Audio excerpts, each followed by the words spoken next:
கூட்டம் அதுதான் பெண்களுக்கும் சரி ஆண்களுக்கும் சரி அந்த டைமிங்ல டிசிஷன் எடுக்கிறதா வேணும். ஏதோ இன்னொரு மாணவி தன்னுடைய இந்த விளையாட்டை பற்றியும் எப்படி நடந்துக்கிட்டு இருக்காங்க, அதோட பங்கு, அந்த பாப்பாவோட பங்கு என்ன சொல்லி பேசப்படும்.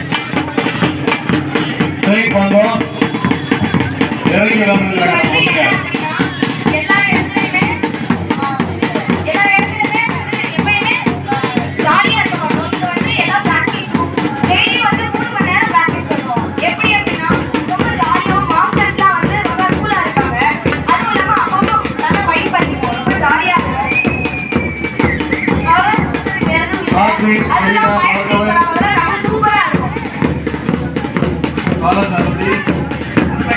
நாங்களே இந்த மாஸ்டர் அப்படி சொல்லி கொடுத்தாரு இப்படி சொல்லி கொடுத்தாரு சொன்னாங்க. நாங்களே சொன்னாங்க மக்கள்கிட்ட போய் ரீச் ஆகும்.